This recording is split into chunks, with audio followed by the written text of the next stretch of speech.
What is going on, everybody? It's the Franz, and we're here for an AEW Rampage and Smackdown review for July the 8th, 2022. But before we get into that, we have to talk about the elephant in the room.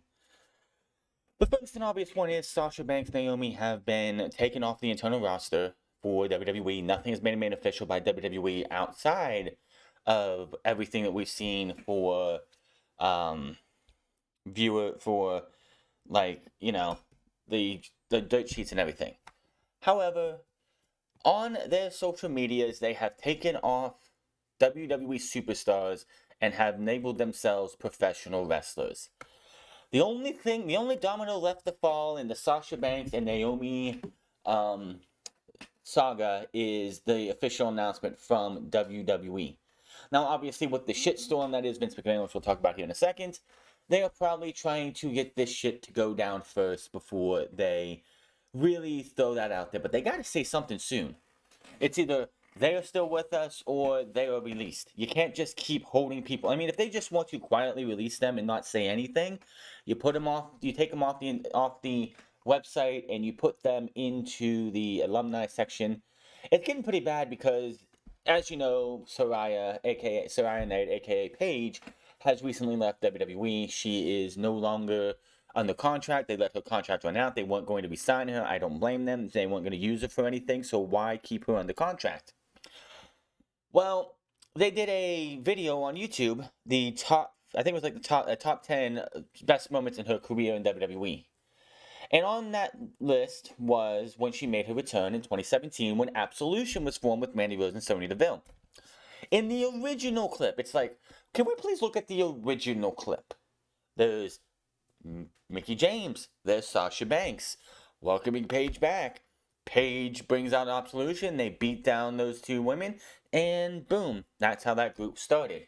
And of course, then the Riot Squad started on SmackDown the very next night. If I'm correct, it was 20. Yeah, the very next night.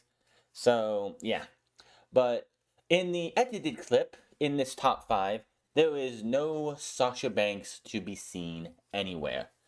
This is reminding me of when CM Punk was left WWE. That on the network, I believe it was, like when the network launched and they put SummerSlam from the previous year on there, they had the previous SummerSlam's poster was a bunch of WWE superstars riding a roller coaster. CM Punk was on that roller coaster. Well, WWE decided to erase CM Punk from that picture. I think he's back in there now, maybe. I'm not sure. But yes, WWE is doing everything they can to erase Sasha Banks from WWE's existence. Now, if I'm correct, correct me if I'm wrong. Sasha Banks is on a couple posters or the main posters for certain WWE pay-per-views that are found on Peacock in the network. So those are going to be the next thing that fall, I'm sure. All it's going to be is just one of those things that it's just going to come to it that between now and the end of whenever, but probably after SummerSlam, they will announce that Sasha Banks and Naomi both have left, or they'll just move them from the roster over to the alumni section and not say another thing. And they don't really have to. They could literally just move them from one section to the alumni section and just move on. That's if they want to. That's what they can do. Let's move on to the biggest thing of the week with a new report on Vince McMahon's infidelities, Vince McMahon's dealings with paying out women millions upon millions of dollars to have sex with him and then keep their mouth shut, or they would be ruined. And I saw somebody on social media ask, well, isn't the women just as fault too? I mean, it is an NDA. They had to sign and they took the money. Yeah, you don't realize how powerful Vince McMahon is. Vince McMahon could ruin these people's lives. He could make their lives a living hell, destroy them, take them to court, a bunch of other shit, slander them, make them wish they never spoke up to Vince McMahon. So Vince McMahon would rather pay them than having to go out and do that. Anybody wondering, well, aren't they at fault? The women in these situations know it's in their best interest to take the money or, you know, have their lives completely destroyed and slut-shamed by everybody, and just their lives being made a living hell. So, anybody trying to say it's the women's fault that they took the money, you really need to get your head straight. Like, Vince McMahon is in a very powerful position in the world of professional wrestling. He has a lot of money. He knows a lot of very powerful people. The former president of the United States is one of his friends. He has other friends in and around the world that he is very friendly with, that he could make their lives a living hell one way or another. So would you rather have Vince McMahon, your life and your sanity in the hands of Vince McMahon, or would you rather take the $3 million plus million he's going to give you to keep your mouth shut? You're going to take the money to keep your mouth shut. It's just how it is. Vince McMahon is one of those guys who is a very bad person and is going to make someone's life a living hell. And yeah, exactly what happened. So we have this report here. Vince McMahon might not be in a jovial mood at SmackDown, as more allegations regarding his supposed sexual indiscretions and the money he paid to cover them up have been published by Wall Street Journal. After releasing a report on June 15th claiming that McMahon paid $3 million of hush money to a former paralegal whom he and John Laurinaitis allegedly had sexual relations, the Journal followed up with new expose today that raised the number of women to 4. At least one who was a pro wrestler, a former talent, and the amount of money paid out to be more than $12 million. That would be $3 million each. Step right up. If you are a woman and you want to have your sexual fantasies and you're low on money, make sure to go talk to Vince McMahon. He will pay you $3 million to fuck him and then shut your mouth. That's exactly what this is. However, the wrestler alleges that McMahon coerced her into giving him oral sex and that she was demoted and released from the company in 2005 after refusing virtual sexual encounters. Now, it is 2005, they're going to say, so people, I know there are WWE, sleuths out there who are going to go back in time. I'm not going to do that, but they're going to go back in time.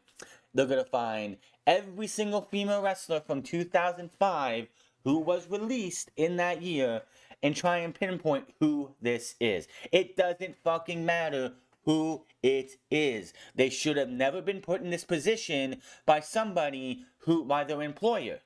That'd be like a female working at the Dollar General and their manager wants to have a relationship with them, but doesn't want to wants to be a secret affair, and when the woman refuses, they get fired, and then it's pretty much the same thing. It's just so this person, she brought further sexual encounters. McMahon bought her silence on the matter in 2018 for a payment of $7.5 million. Meanwhile, in 2008, a former contractor allegedly signed a non-disclosure agreement and was paid approximately $1 million after presented the company with unsolicited nudes of Vince McMahon. Something I do not want to see ever in my life. She reported receiving from him and alleged that he would sexually harass her on the job. And according to the Journal sources, another $1 million settlement in 2006 went to a former manager who had worked 10 years for McMahon before he allegedly initiated a sexual relationship with her. McMahon has been under a harsh spotlight since the initial allegations were reported. The WWE Board of Directors have reportedly launched an investigation into McMahon, who announced he is stepping back from his position as CEO and chairman while the investigation was ongoing, but he would still be in control of creative duties. McMahon then made public appearances both in WWE programming at latest UFC 267 fight.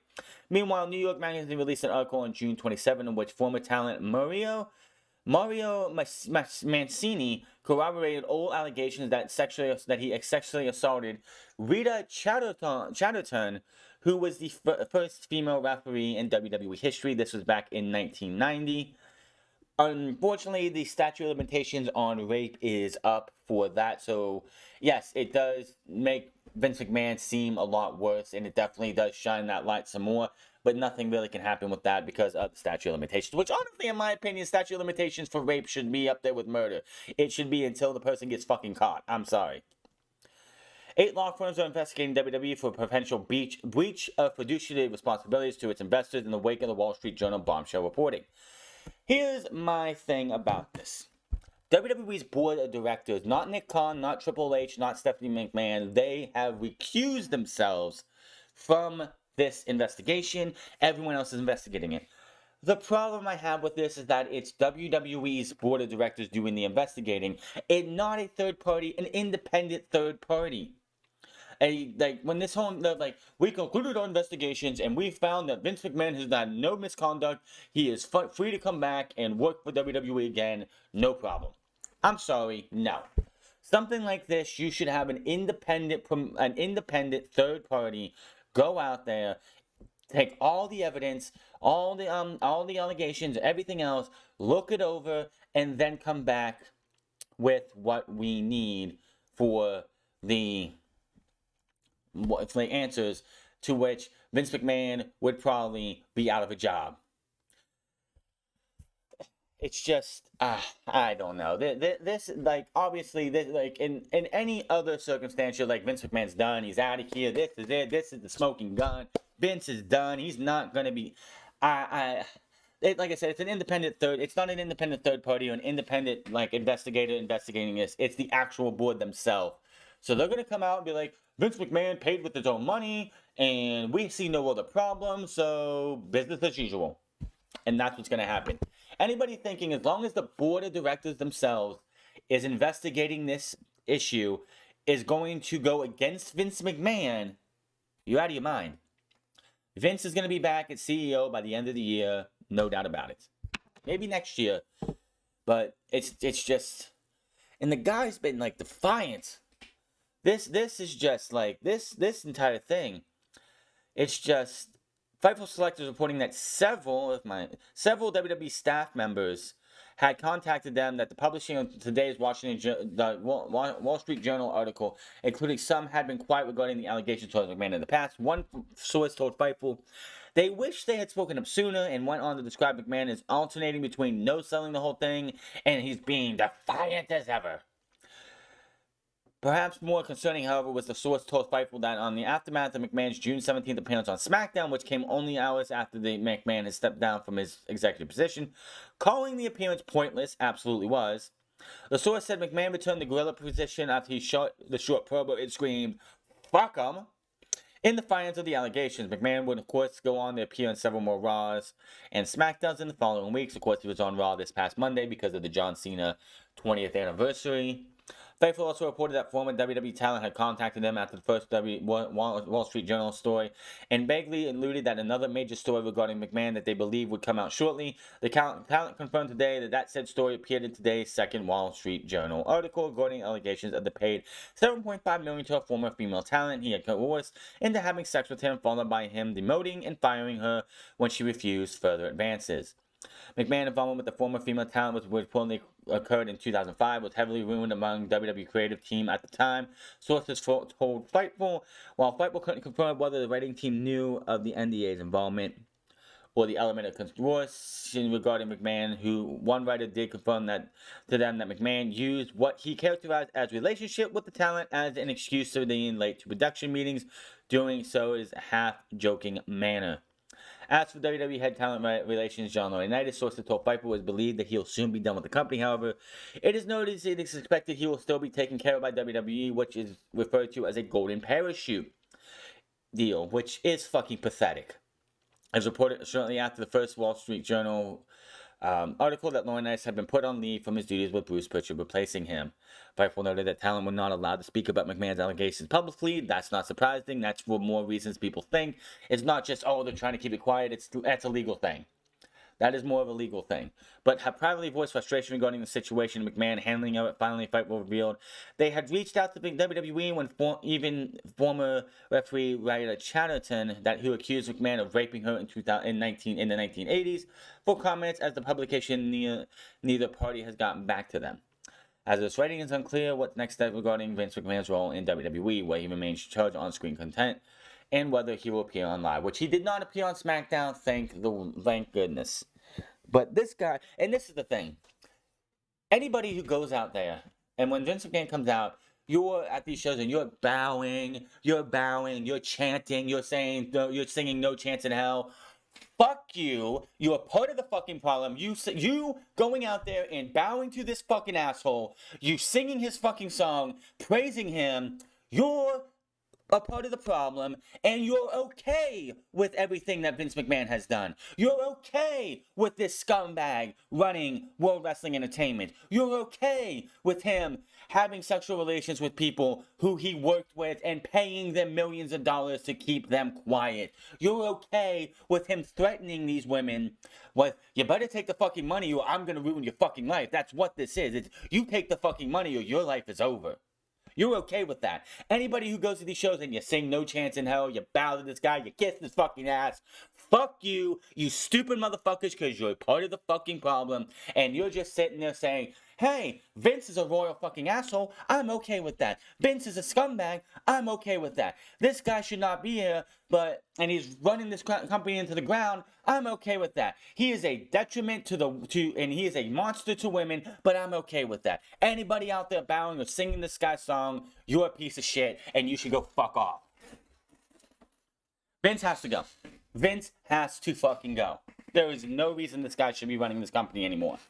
The guy is 70 plus years old. He's senile, he just doesn't give a shit about anything. Most CEOs, most people who are in a company have this much going against them, all these allegations, they would recuse themselves. They would go home and stay out of the limelight. Vince McMahon isn't like that. He's like, fuck this shit, I know I'm good. And just goes out there as if everything's alright because he knows his fucking sheep are gonna go out there, bow for him, sing him, and praise this guy. And again, all of you need to fuck off. Vince needs to go. It's enough. Done. Over it. Just get this guy out of the fucking company. And that's all I got for that. We're going to talk about Rampage and SmackDown because Rampage was good. SmackDown fucking sucked balls. So, Gymnastics Gallo and Tony Schiavone on commentary. Eddie Kingston versus Konosuke Takeshita was your opening match. This was a knockdown, drag out, boner of a match. These two beat the living shit out of each other. These two just, wow. I could not tell you how much these guys just beat the fuck out of each other. They lock up, neither can gain the advantage. They break the lock up, they lock up again. Kingston takes Takeshita down with the headlock. Takeshita escapes and finds himself in another stalemate, which is pissing Eddie Kingston off. Kingston offers a test of strength. Takeshita obliges. Neither man can find an advantage. Kingston finally breaks one with his grip and takes down Takeshita. Takeshita gets back to his feet and they trade holds in the center of the ring. Takeshita backs Kingston into the ropes to get a break. Kingston hits a gut wrench suplex, but in favoring his back, because remember, this is 9 days. Well, you gotta remember, this was taped on Wednesday. So it was a week after Blood and Guts. He does take his straps down and everything, and you see his entire stomach taped.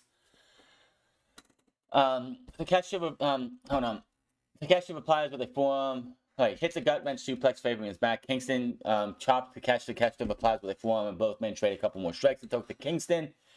Hits a thumb to the eye. Kingston fires away with the machine gun, chops in the corner. Takeshita reverses and hits a series of forearm strikes. Kingston ends with a headbutt. Kingston grabs a rear chin lock in the center of the ring. Takeshita reaches the rope to break the hold. He gets Kingston up, and Kingston's got his arms, and he's like, okay, we're good. Takeshita with a shot to the midsection of Kingston, and Kingston just crumples for a second. He doesn't go down, but he's like, just, crumples. Takeshita reaches the ropes. Kingston misses a chop, and Takeshita hits a flying clothesline. Takeshita hits a flying elbow strike into the corner, and then nails a blue thunder bomb for a 2 count. Picture back from break. Kingston and Takeshita are trading strikes in the middle of the ring. Kingston tries for an explosive suplex, but Takeshita escapes and hits a German suplex on the ring apron. Takeshita hangs and wants another German on the floor, but Kingston reverses that and hits the exploder on the floor. Both men barely beat the ref's count. Takeshita and Kingston collide in the middle of the ring and trade more strikes. Kingston hits a big layer for a 1 count. Kingston hits a set-out Liger Bomb for a 2. Kingston tries for a spinning back fist, but Takeshita blocks it, and Takeshita hits a brainbuster for a 2 count. Kingston and Takeshita trade strikes from their knees in the middle of the ring. They fight to their feet and trade more strikes. Kingston collapses in Takeshita's arms, but recovers and hits more strikes. He hits a suplex, but Takeshita charges back and misses the jumping knee, and another flurry of reversals. Kingston hits one spinning back fist. He gets another, the catch doesn't go down yet. They fight some more. Another spinning back fist. The catch falls. Kingston falls on top of him. 1, 2, 3. Eddie Kingston defeats Konosuke Takeshita. And Excalibur put it best. Had Eddie Kingston not fallen on Konosuke Takeshita and he just would have fell right beside him, we probably would have had a double knockout because both of these guys were just done. They beat the living shit out of each other. We get pre-recorded comments for Athena Statlander. They claim Jade Cargill is so afraid of losing that TBS championship that she's not even scouting real talent. She's just grabbing these jobbers off of Dark and giving them title matches when they have real competition. Statlander's been here since the beginning. She's been getting better and she wants a shot. Athena's been everywhere and anywhere. She's been champion almost everywhere she's been. And they just want they want their opportunities at the TBS championship. So they were painting Jade Cargill as the coward that she is, only fighting women who have no business being in the ring and are not going to actually have a chance to win. I mean, seriously, Layla Gray for a TBS title match? What the fuck was that? Dumb. We get a highlight video package featuring Hook, and then we go back to the arena. Here come the Gates of Agony, Toa, Leona, and Khan. They make their entrance with Bobby Cruz and the ring announcer. Caprice Coleman has joined commentary. The next two matches will have Bobby Cruz and Caprice in their positions that they are because it has the world champion and then the women's champion in the next two matches. Lee Moriarty makes his ring entrance. Here comes the world champion, the Foundation, Jonathan Greshim. Jonathan Gresham's up on the apron, up on the turnbuckle, doing his pose and everything. The Khan knocks him off. So it's just Lee Moriarty on his own. They could not have choreographed a heel turn worse than they did in this fucking match. The heel turn was a mile away. From the minute the match started till the minute the match ends, you knew Jonathan Gresham. Even if this was live and this wasn't taped, just obviously that Jonathan Gresham was turning heel on this show. It was obvious. So Lee Moriarty gets his ass beat the entire time. He almost gets a tag, but Jonathan Gresham walks over to deal with Tully Blanchard. Tully Blanchard was over on his side. Jericho called him an idiot, like he should have. So Lee Moriarty gets his ass beat this entire time. And he finally looks like he's going to be able to tag in Gresham, and Gresham moves the hand away. Walks down, finds Tully Blanchard, gives him a nice big ol' hug. This gets lariat. Khan hits the gutbuster. 1, 2, 3, and the Gates of Agony defeats Lee Moriarty and Jonathan Gresham. And Jonathan Gresham has turned heel. Now, I was wondering, is this going to lead to Lee Moriarty versus Jonathan Gresham at Death Before Dishonor? And honestly, I was like, that's not a pay-per-view main event. That is not a pay-per-view main event match. Now, what I expected this to be, a match, and obviously, Tully Blanchard said in the build-up to this is that if his guys win, then one of his guys gets a title match at Death Before Dishonor. So I fully expected Lee Moriarty to lose this match for his team, and then Tully Blanchard like, at Death Before Dishonor, it will be Jonathan Gresham versus Brian Cage. That didn't happen. Now, I don't know, because this match will lead to a match between Lee Moriarty and Jonathan Gresham at Fyter Fest Week 1, Part 2 on Rampage next week for the Ring of Honor World Championship. That is where this match belongs, not on Death Before Dishonor. The question is now, who is taking on Jonathan Gresham at Death Before Dishonor? I don't know. Backstage, we have Eddie Kingston. He calls Konosuke Takeshita the future. The guy's 26 fucking years old. Wow, he's going to be celebrating his 10th year in the wrestling business later this year, I think. Kingston says he's earned the right to go after Chris Jericho. He says Chris Jericho will pay for what happened to Ruby Soho, Santana, Danielson. He says he wants Jericho to win barbed wire everything. Barbed wire massacre. Barbed wire death match. That's happening in 2 weeks on Wednesday. Week 2 of Fyter Fest. It's going to be Jericho versus Eddie Kingston. They say barbed wire death match. No. This is barbed wire massacre. You don't say barbed wire death match unless you have explosions going on. This is a barbed wire massacre. He wants Jericho's blood, and he's going to get Jericho's blood. Serena Deeb and Mercedes Martinez versus Kayla Sparks and Christina Marie. This was anything you can do, I can do better. I can do anything better than you. And obviously they win. He gets the Serenity Lock on Marie for the win. It's not the match that matters, it's after the match. Because she holds the Serenity Lock on. Martinez gets her off. They have some words. They both get their arms raised by the ref. And then Serena Deeb takes down Martinez. And she gets her in a Serenity Lock. And then she picks up the Ring of Honor Women's World Championship. Laughs. And that was that.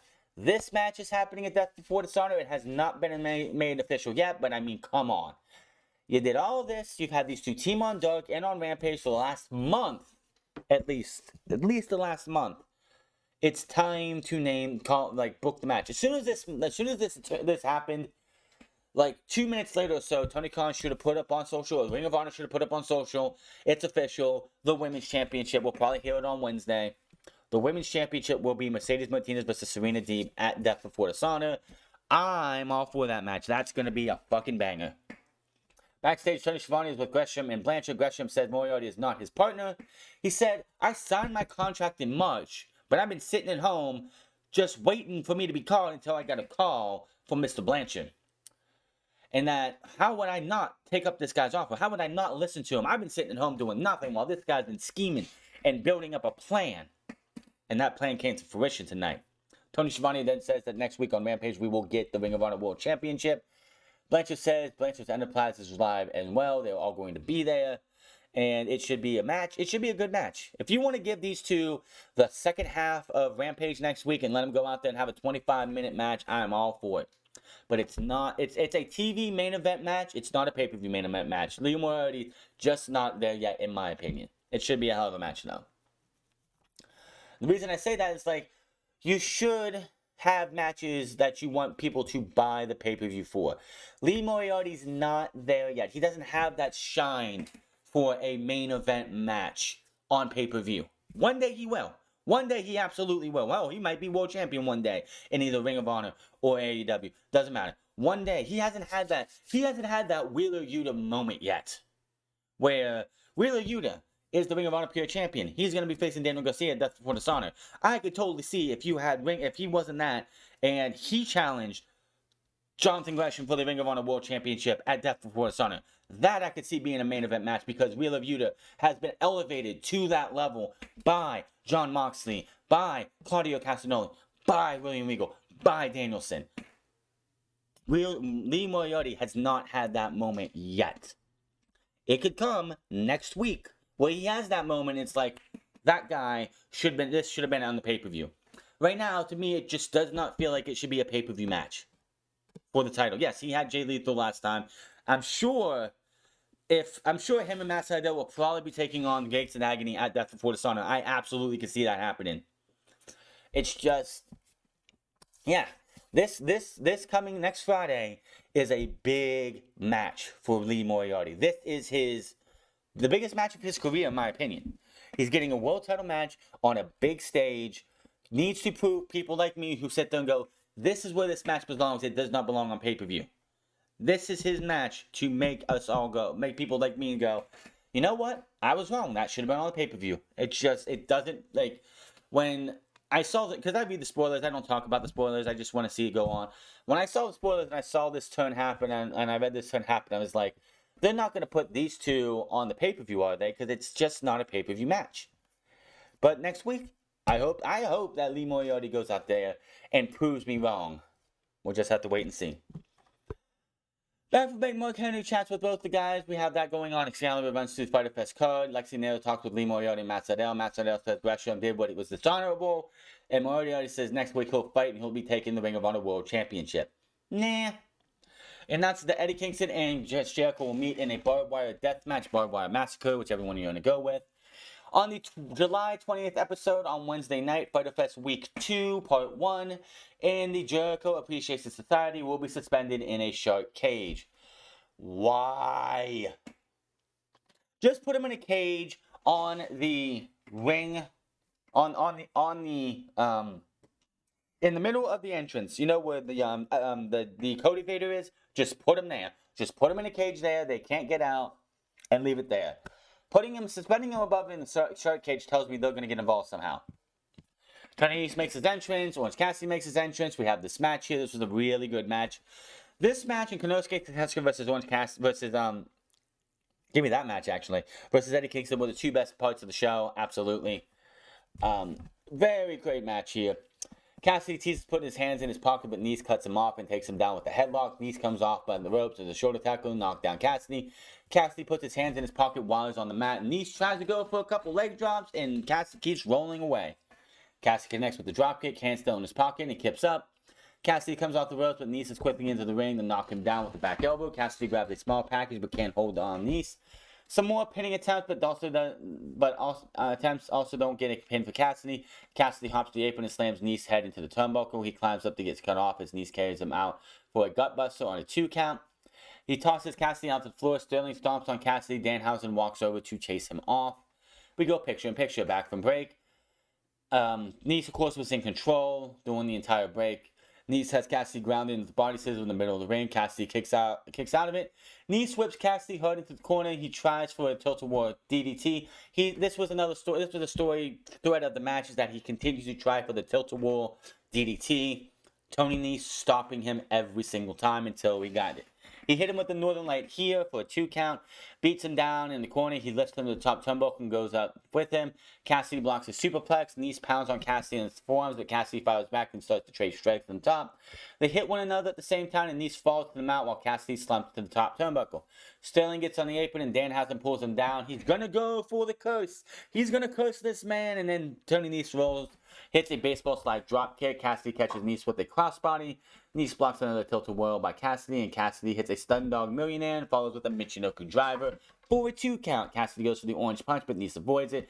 Hits a series of strikes and a German suplex for the bridge for a 2 count. Nese sets up Cassidy for a pump handle.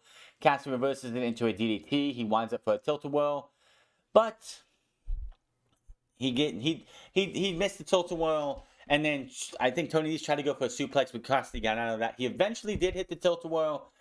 And then he climbs up top, hits a diving DDT for a 2 count. Sterling gets on the apron. Cassidy hits him with a light kicks. Sterling goes, oh, my knee. Oh, my God. Oh, I got a lawsuit coming to you. Fucking Aubrey's in the ring just going. She looks at the medical staff and says, no. These guys fucking full of shit. Nese sneaks up from behind with the pump handle driver for a 2 count. Nese pulls down his knee pad, going for the running Nese. Hits the corner as Orange Cassidy moves. Sterling slides in the ring. Danhausen stops him, hitting Cassidy with the clipboard, and goes with the dick shot. He goes for the Johnny Cage dick shot without splitting his legs. Let's just say that. Danhausen throws Sterling out of the ring. He gets up and he curses Tony Nese. Tony Nese runs right into an orange punch. 1, 2, 3, and that's how the show goes off the air. With Orange Cassidy defeating Tony Nese and Cassidy and Danhausen celebrating in the middle of the ring. Cassidy puts on Danhausen's tie. Danhausen puts Cassidy's glasses on. The lazy thumbs up, and the show goes off the air. Good fun show tonight. Definitely worth a lot of fun. Just a lot of fun. Alright, let's go over to SmackDown. We're supposed to have... Okay, SmackDown should be titled Bait and Switch on Friday night. You had Drew McIntyre versus Sheamus. Winner challenges the Undisputed Champion at Clash of the Castle. Supposed to be for this show. Also, Universal Champion Roman Reigns returns. Liv Morgan kicking off her reign as SmackDown Women's Champion. And she did it on Monday. And the Maximum Male Models unveiling the 2022 Tennis Collection. I don't give a shit. So we start with the Universal Champion. Which I don't know why they did this, but they opened the show with a video package from Money in the Bank. What do you think they would show from Money in the Bank? Would they show the Usos in the fucking banger of a match with the Street Profits? No. Oh, would they show Pat McAfee being attacked by Baron Corbin after the show? No. Would they start with Liv Morgan winning her match, winning the Money in the Bank, and then winning the WWE SmackDown Women's Championship? No. They showed Austin Theory losing his U.S. title to Bobby Lashley and then winning the Money in the Bank ladder match because that's relevant right now because he's a Monday Night Raw star. Why am I seeing this? This should have been how you opened Monday Night Raw if you wanted to, which I think they did. And SmackDown should have opened with a video package, which they showed later. But they should have had that video package for Liv Morgan open the show because she's the SmackDown Women's Champion. Michael Cole and Corey Graves are on commentary. They are selling the fact that Pat McAfee got attacked by Baron Corbin, bum-ass Corbin, after the show. So the Tribal Chief comes out. Reigns poses in the ring. We see Austin Theory appearing on stage holding the Money in the Bank briefcase, which I think he jumped the gun. Because he comes out, like, after they do the whole promo thing with Roman, he comes out, runs around the ring, and runs back. So I'm thinking he jumped the gun, thinking he was supposed to come out now and not later. Reigns, the Usos, and Heyman are in the ring. Then Theory is gone, but Graves points out they know that he's in the arena tonight. Which is kind of stupid because you had Graves and Cole speculate that he was going to cash in Money in the Bank with all of the bloodline in the ring. It made no fucking sense for them even to utter those words. I mean, come on. You could have just, like, honestly, I think he jumped the gun. I think he was not supposed to be out there yet, and he got a little overzealous, I should say, for it. So, yeah, that is definitely what we have to say about that. So, you know, you got the whole Fort Worth, Texas, acknowledge me. When he's here, business picks up. When he's in the house, his life is good. He says as long as God wakes him up, he can do anything. Working out at his private gym this morning, he's happy to be on his show. He's happy to see his family, but Heyman seems to be in a bad mood. He wants to know why Heyman looks so concerned. He tells Heyman to put his hand out, which he does, but he is shaking. He is shaking. Puts the mic in his hand and tells him to explain what's wrong. Heyman says he loves Reigns and the Usos, and we get the same diatribe promo we got the last time these guys had a thing, where we have the biggest problem for them is Brock Lesnar. Says Reigns is the greatest of all time. He says Lesnar has one last chance to get Reigns, and when Lesnar is cornered, that is when he is his most dangerous. He recalls Lesnar wasn't supposed to beat The Rock in 2002 at SummerSlam, breaking the undefeated streak. He wasn't supposed to do that. He's scared because now we're going to have to see Reigns go savage because putting Lesnar down for 10 seconds in the final title match is a whole different story from Reigns has faced against Lesnar in the past. Heyman says Reigns will have to be at his very best, and that was that. Heyman kneels before Reigns, then Theory's music plays. He jogs out and jogs around, and Cole thinks Theory is playing mind games. Obviously, that's what he's doing. Utter waste of time, nothing, it's the same shit, we're going through the same cycle. They have no new material for this. They have absolutely no material for Brock Lesnar versus Roman Reigns. We just got to go pick the things that we did in the past and just bring it forward. Back at the announcement, Corey Graves and Michael Cole show us these highlights of the new and vicious Viking Raiders beating up the New Day over the past couple of weeks. Back in the arena, we had the Viking Raiders making their entrance. They will take on Jinder Mahal and Shanky. Why? We got a commercial break, back and break. Jinder Mahal and Shanky versus the Viking Raiders. This lasted, what? 2 minutes? If that, maybe 60 seconds? Raiders catch Mahal with a double powerbomb, gets the pin. After they defeat them, those two, they beat him up some more. Here comes the New Day. They admits they got their butts kicked a couple of times over the past couple of weeks. However, Kingston points out that their butts are still here, so the Raiders didn't do a very good job. Xavier Woods says their butt kickings were not sanctioned, so they don't count. Like, really? Are we really going to go that? But they pull out officially sanctioned ass-beating tickets. Kingston says Woods hit the ring and they brawl. However, the Viking Raiders take down Kingston and they catch Woods with a knee strike to lay out the New Day. They climb to the second turnbuckle. Ivar climbs to the second turnbuckle. Eric passes Woods up to him and front slam with the second turnbuckle. What is this going to do? What is new and vicious about these guys? What, they wear eye black now? They come out with shields? Oh, I missed the NXT version of Viking Raiders back when they were in the black and gold brand back in, what was it, 2016, 2017, something like that. You know, when they were still Hanson and Rowe, they were the War Raiders. They were badasses. They beat people from pillar to post. They raided. They beat everyone up. They took names. They were the tag team champions. And now, I don't know what the fuck they are. Back at the announce table, Cole says the reason McMahon is here tonight is he was attacked by Corbin after the Money in the Bank went off the air. They show us video of Corbin attacking, which included the end of days on the floor. says the match is now set at SummerSlam between Corbin and McAfee. Back at the announce table, Corbin is sitting at the announce table and putting on a headset. He says he'll show he could do this job better than McAfee. Cole adds that McAfee was playing golf earlier today, but wasn't medically cleared to do commentary. I'm sorry. You have to be medically cleared to do commentary? He can go and swing a golf club, but he can't do commentary. Make sense. I'm pretty sure winging a golf club is more stress-inducing to your neck and everything than talking onto a microphone. I mean, Vince McMahon's in here, so I'm pretty sure, yeah. Back in the arena, here comes Walter, makes his entrance. Cole teases that he will host an open challenge next.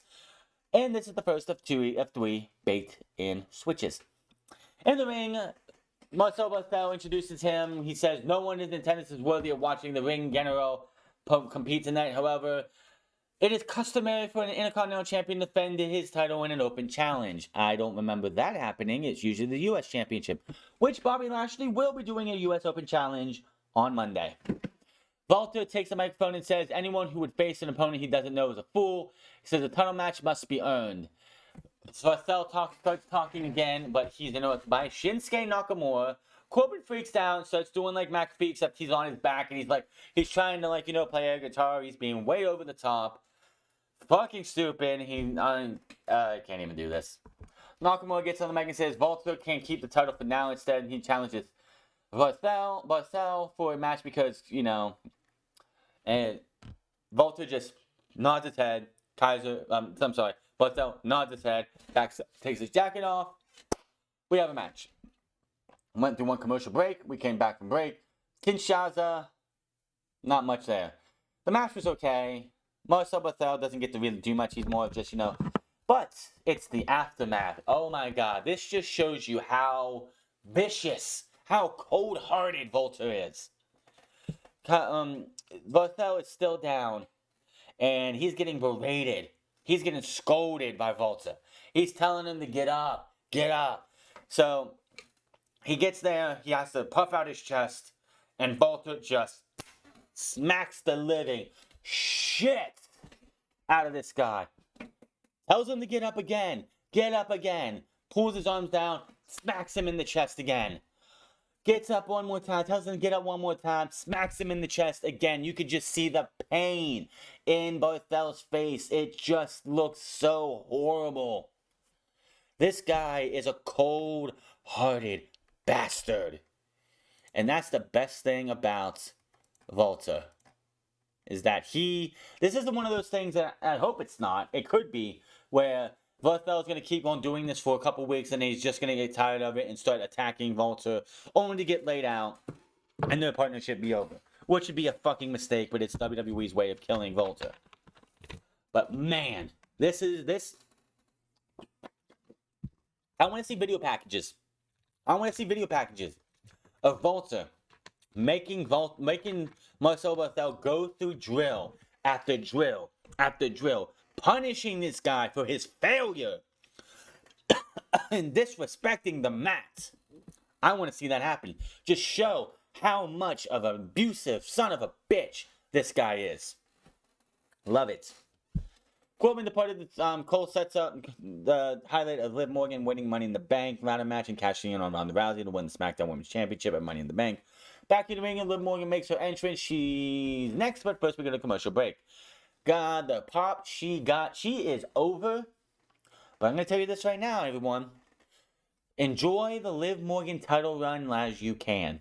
Right? While you can. I want it to be that even though when she loses this championship, because let's face it, she's going to lose it at either SummerSlam or Clash at the Castle. I want it to be where Liv Morgan is up in that upper tier with the Bianca Belair and the remaining 4 horsewomen who are still here, and gets that opportunity to be one of the pillars of the women's division that they actually can put the title on. Maybe she goes back to Monday Night Raw during the draft after she loses the championship. And she goes over there and she fights Bianca Belair or whoever the women's champion is at the time. And wins the Raw Women's Championship, being a 2-time women's champion. I would fucking love that. Everyone just show your support for Liv Morgan and make her keep this going. Even after she loses the championship. Because as far as I see it, she's only going to have the championship till either SummerSlam or Clash. Which if she holds it till Clash, and that's great because she holds it for 3 fucking months almost, which is great. loses it, like, I know some people out there were saying, like, Ronda versus Liv at SummerSlam. Charlotte gets involved. She causes the match to get thrown out, saving Liv's championship, which everyone will fucking probably cheer. And then at Clash at the Castle, we get a triple threat match between Ronda, Charlotte, and Liv. Liv loses the championship to one of the other two. And then, in my opinion, she'll probably end up back on Monday Night Raw when they go for the next draft. That's my feeling, is because it just feels like that once her title run is over, they're going to put her back on Raw. And maybe they'll have her up there challenging and eventually winning the Raw Women's Championship, making her one of the few people out there who's held both championships. Just saying. Back to the ring, Michael Cole is in the ring, interview Morgan. Cole recounts Morgan's eventful Saturday night Money in the Bank. He points out Rousey had suffered a knee injury in her match against Natalya before Morgan cashed in. He suggests Rousey probably wants a rematch at SummerSlam, which Morgan says, bring it. Says her title win is a combination of a lifetime of hard work. She says she's willing to work 10 times as hard to stay on top. She says no one wants this championship more than her. Cole says 10 years ago, Morgan was a waitress saving her money to one day get into training to be a sports entertainer.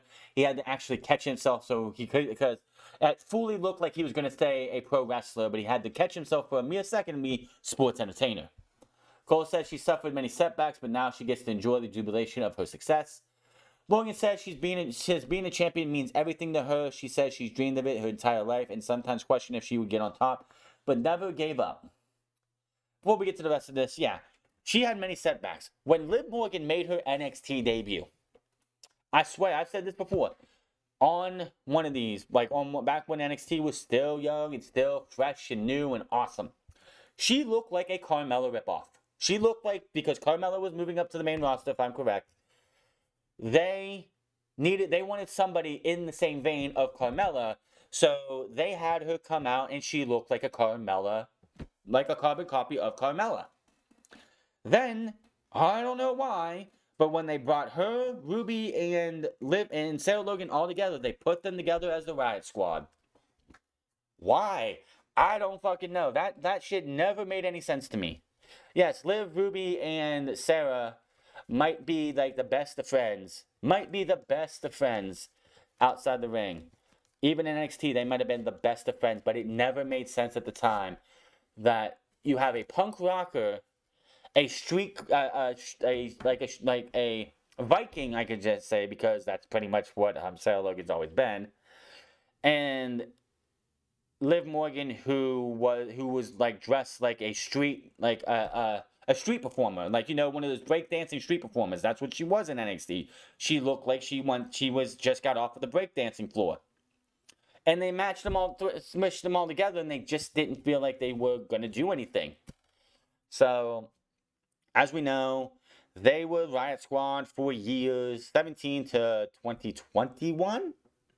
Well, 2020. In 2020, Sarah Logan was fired, so it was down to Liv Morgan and Ruby Riott at the time. Of course, they did have that terrible feud. Like, when Ruby Riott came back from an injury or something, they had those two feud, and then they put them back together as the Riot Squad. They teamed for a while until Ruby was fired. And Liv Morgan is the one, like, you told me in 2017, when Liv Morgan made her WWE main roster debut with the Riot Squad, that out of all three of them, she was going to be the one to win a championship in WWE. I would have sat there and said, you're out of your fucking mind. Ruby Riott is amazing. If any of these three is going to do anything, it's going to be Ruby Riott. Lo and behold, Ruby Riott got fired, and Liv Morgan is here as your SmackDown Women's Champion, which I am all more than happy for that she is champion. It's great. It's great.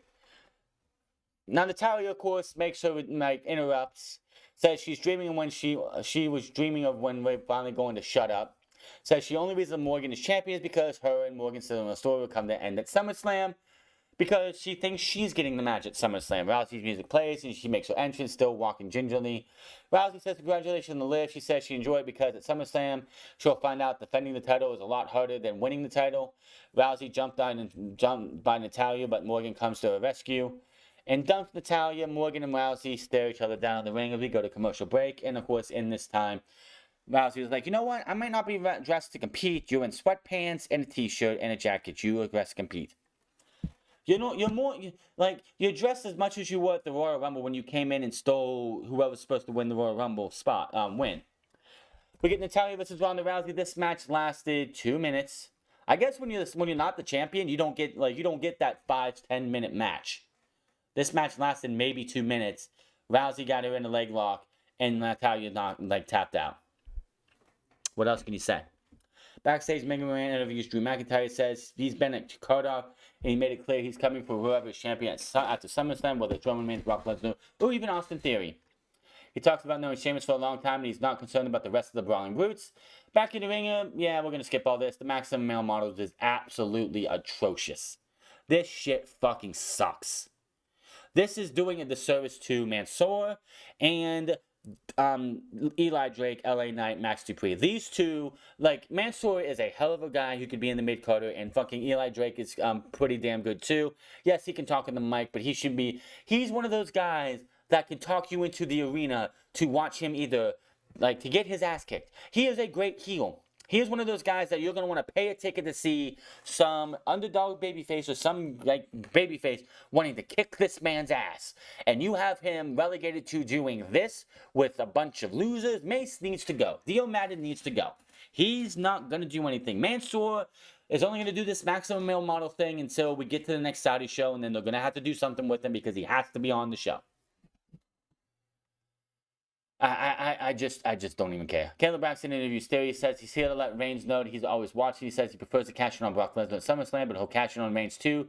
Says everyone is looking for someone to knock Reigns off his pedestal, and it might just be him. He says Reigns is screwed because either Brock will beat him, or Theory will beat him. And in the same case, Brock Lesnar is screwed too. As he leaves, Madcap Moss rolls in, and he says that briefcase is big, but I wonder if he could shove that whole thing in Theory's mouth. And he might like to try. So that's happening next week. Back in the meeting, Lena. This is bait and switch number 2.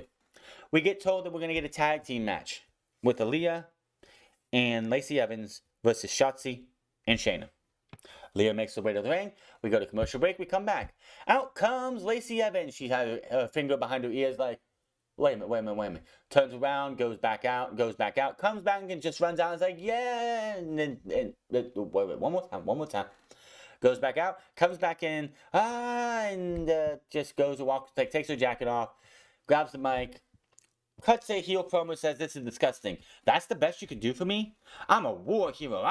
I've told you my life story. You know what I've been through. Lacey Evans, newsflash. Nobody fucking cares about your sob story. In 2022, with all the shit that's going on in the world, do you think we fucking care about your sob story? Yes, it fucking sucks that you had to go through that stuff. Cool story, girl. Move on. So she berates the crowd. She pisses on the crowd. She shits on the crowd. She's like, until I get the respect I deserve, you can all go to hell. Goes to leave. Aaliyah tries to stop her. Woman's right. That is that. Another bait and switch.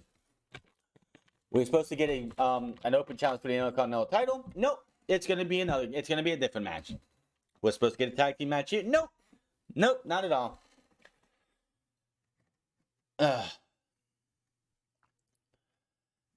After a brief mention of the night's main event, we go to the arena. The Usos make their entrance. We get a match between them and Los Lotharios in a championship contenders match. Why? I don't know. What the fuck has Los Lotharios done in the last 2 months or so? Absolutely fucking nothing. They didn't even get an entrance. We go to commercial break. We come back, and the match is already in progress. 1D, none else you can say about that. Kayla Braxton interviews the Usos in the ring and they go to replay the title match at Money in the Bank. It shows Ford shoulder up. Braxton suggests they cheated. The Usos take offense and say the mistake is on the referee. Braxton says there will be a special guest referee for the title rematch at SummerSlam. The Usos says they have someone in mind for a special ref. They says they just need to be able to count to 3. The prophets of the twos were the ones. Yada yada. Here comes Drew McIntyre. He makes his entrance. Bait and switch number 3. Back from break, they told Liv Morgan and Natalya will meet in the championship contenders match on Friday next week. Liv Morgan better fucking win. Plus, Theory versus Madcap Moss. Back to arena, McIntyre waits. Sheamus makes his entrance. He gets on the microphone. This promo right here shows you how much WWE actually cares. If anybody thought that WWE gave a shit about the COVID disease or anything, this promo by Sheamus did not. Just showed you that they don't give a shit. if you're anyone, I don't care. It's just I don't care. I had a scare, but I didn't have anything. But like, if you're somebody who's a WWE fan and you're watching, you're like, oh, like, and you get offended if anybody makes fun of COVID and shit, you might want to turn off before this Sheamus promo. Because he starts talking, he says, this match should be the winner we go to Clash of the Champion. He's like, and he starts talking, he's like, I got a little bit of sore throat, I hope I ain't got a case of the COVID. He says he would probably he should probably get tested. And Michael Cole's like, well, dude, cover your mouth. He says, I can't have this match until I get tested, so you're going to have to face Butch instead. His voice kind of went, he went raspy for a minute, but it kind of cleared up as he was getting into the, well, you're not going to fight me, so you're going to fight Butch. Or, I'm sorry, Pete Dunne. Ugh. I get sick saying that name. Butch. Ugh. Ugh. This match was an absolute waste of fucking time. Pete Dunne gets destroyed in no fucking time. Claymore kick, 1, 2, 3. After the match, Rich Holland tries to get involved. He ends up getting knocked down. McIntyre takes the sword, cuts the rope, and somehow bends his sword. I don't fucking know how. So, we don't have a number one contender for Clash of the Castle, and I'm thinking to myself, why are we getting the number one contenders match already? SummerSlam's not till the 30th. You have all of August. You have all of August to tell us who's facing Roman Reigns at Clash of the Castle, or whoever the champion is at the time at Clash of the Castle. Why are we getting a number one contender sit match tonight? Why did you bait and switch us 3 fucking times tonight? Why are you going to sit there on the show and say, we're going to have this match happen, and this match happen, but do something else? And you want to call Sasha Banks and Naomi unfucking professional, but you're going to be unprofessional by that. Give me a fucking break. Terrible fucking episode of SmackDown. WWE Vince McMahon has got to fucking go. You have the means to get rid of this guy. Get fucking rid of him. Put the power in give Stephanie Hunter the actual power. Get rid of Kevin Dunn. Get rid of fucking Bruce Pritchard. Get rid of John Laurinaitis. Get rid of that golden fucking parachute. Get rid of all the shit, all the yes men, all the crap that Vince McMahon has in place, and get this company back to where it should be. Yes, they're making all the fucking money in the world that they need to, but they're putting on a shit product. How can anybody in WWE be proud of this fucking product? How could you be proud of this episode of SmackDown? This episode was the drizzling shit. Bait and switch after bait and switch after bait and switch. Hell, I was expecting for Roman Reigns' music to play, and out comes Sami Zayn to go, I told you. You really thought Roman Reigns was going to be here tonight. Fucking pathetic. Now, I will say, Shinsuke Nakamura versus Walter at SummerSlam for the Intercontinental title better fucking happen, and that should be a fucking banger. It'd be the first time the Intercontinental title's been defended on pay-per-view, if it happens, since WrestleMania last year. But yeah, I don't know. Liv Morgan versus... It would not surprise me if we get a triple threat match between Liv Morgan, Natalya, and Ronda Rousey at... That's what I think is going to happen, is that Liv Morgan, if they don't go with the singles match between Ronda Rousey and Liv Morgan, they're going to put Natalya in there so Natalya can take the pinfall or the submission to either Ronda Rousey or Liv Morgan. That's how that's going to go. Plain and simple. Natalya's going to be there to take the fall.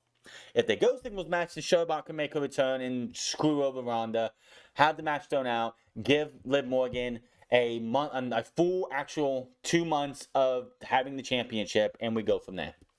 Well, 3 months actually, because I believe, yeah. But we'll have to wait and see what happens. SmackDown was the drizzling shits. Rampage was fucking great tonight. Hit that subscribe button. Comment down below. Like or dislike this video. Find me on Minds at the France Club. Find me on Twitch.tv/The France Club. And find me on Instagram at The France Club. And I will see you either Wednesday. I don't know. Like, Monday Night Raws are just so bad. I don't even want to talk about them anymore. They suck. They absolutely fucking suck. And the only reason I talk about SmackDown is because Rampage is on here. I'm going to probably try and resurrect the my Tuesday night free match that I did where I had like 2 episodes in and just SmackDown and everything happened. But my Kurt Angle Rey Mysterio match keeps getting views to this day. So I might do something about that. It might be a New Japan pro wrestling match or something. We'll have to wait and see. But you guys have a good one, and I will see you later.